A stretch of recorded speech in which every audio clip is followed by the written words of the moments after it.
Scorpio, hi! Welcome to Mystic Queen PH at ito ang inyong weekly reading ngayong July 22 to 28, 2024. If you are interested in private readings, meron tayong link sa description at sa pinned comment. Paka-check nyo na lang yung information kung paano mag-book for a private reading. Okay, let's see Scorpio. For Scorpio, what is your overall energy? Uy, Ten of Cups, happiness, fulfillment.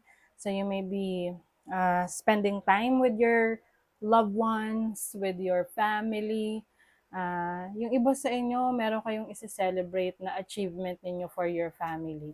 Pwedeng nakabili kayo ng bahay, lupa, sasakyan, or nakapagbakasyon kayo dun sa dream vacation nyo with your family.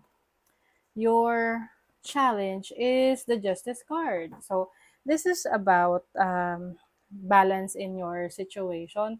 So pwedeng medyo magiging very busy kayo. There are times na wala kang oras sa isang importante ring bagay sa buhay mo. Let's say, yung iba naman na sobrahan naman sa bakasyon, hindi nyo na naasikaso yung trabaho nyo or yung career nyo. So yung iba naman, pwedeng magkaroon ng issues with the court, no? Court cases. Maaring merong, I don't know, yung iba siguro pwedeng merong may sampahan ng kaso. Oo. Or pwedeng ito ay existing na, no? Na kailangan mo rin talagang harapin. Okay? And then also, yung iba sa inyo maaring merong katotohanan na kailangan nyo na rin i-accept. Ano tong katotohanan na to? Ninth house. Okay. Parang siguro yung iba sa inyo meron kayong travel opportunities or parang ina-applyan to work abroad na pwedeng sa ngayon hindi pa siya maaayos. Oo. Na kumbaga hindi pa in alignment yung mga pagkakataon para matupad yon. So your opportunity is the star. O meron ka pa rin namang opportunity na matupad yung pangarap mo. Kailangan lang talaga ng patience. Maaring sa ngayon, hindi pa yun para sa'yo. Let's say, especially yung mga gusto mag-abroad. Kung sa tingin mo nagkakaroon ng problema, nahihirapan kang mag-process ng papers, ng requirements, ng documents, laging nade-delay, wag mo nang stress yung sarili mo. Kung alam mo naman na ginawa mo yung best mo, ginagawa mo yung part mo, kung ano yung kailangan mo i-accomplish, ginagawa mo, pero hindi pa rin. So, just surrender. Oo. Kasi baka yun yung sign ng universe na, uy, tingin ka sa ibang direction kasi merong para sa'yo. Your blessing is, King of Pentacles. This is financial stability. The blessing here is maaring meron kang leadership role na matatanggap or promotion sa trabaho. This is also about business. So maaring kung ikaw nagsimula ng negosyo, lalo itong uunlad. May growth sa iyong business. Money, career, finances, you have the Queen of Cups, the Seven of Swords, and the Six of Pentacles. Okay.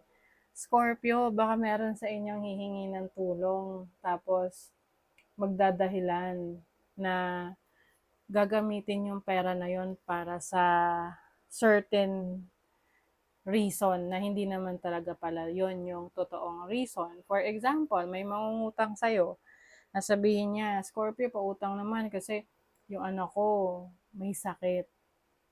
Kailangan kong pa-check up. Pero eventually pala hindi totoo. Nagdahilan lang. Yung mga ganon. So, there's some sort of betrayal doon sa isang taong pinagkatiwalaan mo pagdating sa pera. Kumbaga yung iba naman, pwedeng itong taong to, let's say, pinagkakatiwalaan mo siya na siya yung nag-aasikaso ng finances mo, or let's say may business ka, siya siya yung in charge sa kaperahan. Kaya lang baka meron tong gawing kalokohan. May kunin. You have connections. Your network is your net worth. So you are increasing your connections with others. Kasi makakatulong rin yan sa pagpapaunlad ng negosyo mo, pagpapaunlad ng sarili mo. Kasi the more na mas marami kang kilala, mas maraming potential na maging opportunity sa'yo in the future. Kasi pwedeng may mga taong magre-refer sa'yo. Example, magaling kang mag-install ng mga solar panels. O, diba? So, syempre, malaking possibility na pwede mo siyang maging negosyo in the future.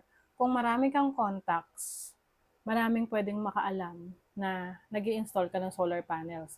So, kapag ganun, mas maraming kliyente in the future kasi pasa-pasa na yan, no? Oo. Educator. So, yung iba sa inyo, meron kayong expertise na i-share sa iba. Parang mentor or pwedeng teacher. You're going to teach others yung skill set ninyo. And this will also bring more opportunity sa'yo. Sa love life, yung iba sa inyo, nagtitiis sa isang relationship na parang one-way street. Oy, parang nagra-rhyme mo. Oo, I'm seeing an unrequited love here. Someone is, isang ano lang, is one-way street siya, kumbaga. Isa lang yung give ng give. Yung isa, take lang ng take. So, yung iba sa inyo, you are thinking kung, ano ba, magsastay ka ba rito? Is it worth it? Parang magsusorry lang to, tapos bibigyan mo ulit ng chance. Someone is regretful about their actions. So, siguro, meron makaka-realize na nagkamali siya, tinake advantage ka niya, or hindi ka niya naasikaso, hindi ka niya nabigyan ng attention. So, baka itong taong to ay, will make it up to you. Gagawa siya ng paraan na ayusin. So, kung sa tingin mo worth it naman na ayusin, di ayusin nyo, di ba? You have Moon in Aries in the first house. You have Mars in Aries in the first house.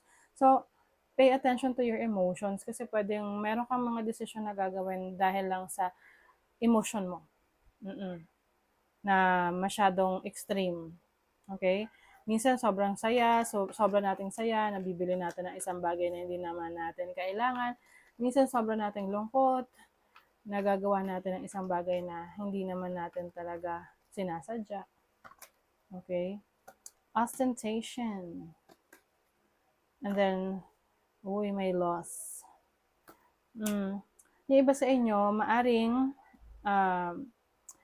yung iba sa inyo parang meron nakikita kayo as parang mayabang or parang, nayayabangan sa inyo. Siguro dahil may pagka-aggressive kayo in some ways na parang yung tipong ang lakas ng dating. Tapos yung iba ang tingin nila sa'yo, presko. Oo, parang malakas ang tiwala sa sarili. I mean, magkaiba naman kasi yung mayabang sa confident, no?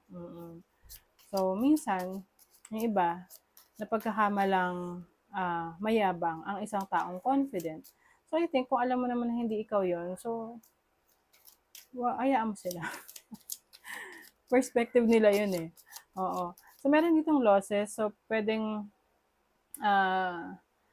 meron kayong ma-experience dito na parang manghihinayang ka dahil wala na sa'yo.